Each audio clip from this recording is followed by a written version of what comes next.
bonjour. Le temps d'hier n'est pas celui d'aujourd'hui. Et pourtant,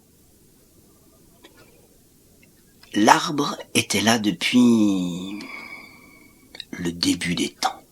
Un arbre vieux comme la terre, un arbre puissant, avec 2 branches seulement, fournies l'une comme l'autre en fruits, qu'allait regarder, le ventre se creusait d'envie. Mais il n'y a pas que l'envie dans la vie.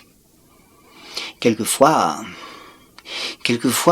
le printemps est pas sympa. Il gèle. On croirait que ce serait pour nous embêter presque. Et puis des fois, l'été est brûlant. On dirait qu'il le ferait presque aussi pour nous embêter, celui-là.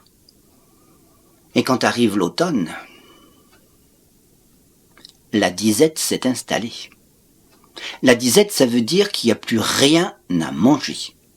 T'as rien pu cueillir, rien pu récolter, rien pu moissonner, et là, le ventre, lui, il s'est creusé, et n'arrête pas de supplier. Et il y a cet arbre-là qui est là, avec ses 2 branches pleines de fruits. Pourquoi les gens du village ne vont pas manger à cet arbre-là ? Parce qu'il y a une légende. Il y a une légende qui dit que il y a une branche avec des fruits qui sont très bons, délicieux, et il y a une branche avec des fruits qui sont empoisonnés. Mais la légende ne dit pas si c'est cette branche-ci ou si c'est cette branche-là. Imagine tout un village affamé au pied de l'arbre et qui n'ose y toucher. Jusqu'à ce qu'un vieil homme, qui n'a plus rien à craindre de la vie, se lève et ose cueillir un fruit. Tout le monde le regarde. Va-t-il croquer ? Eh oui.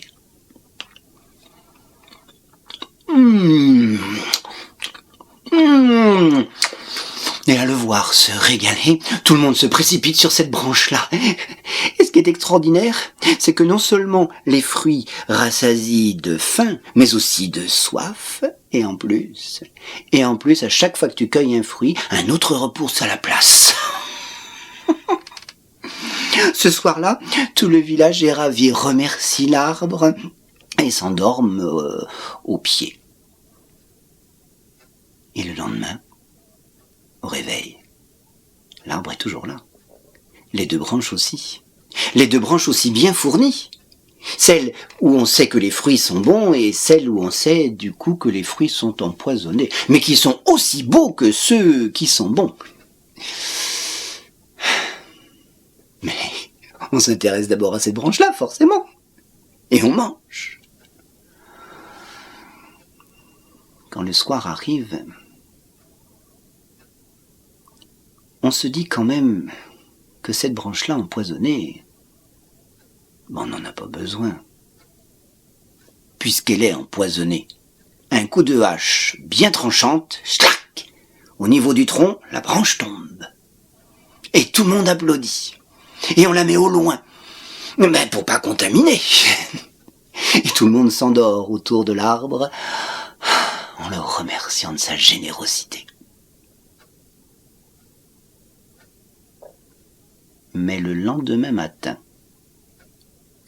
quand tout ce petit peuple se réveille, leur arbre ne va pas bien.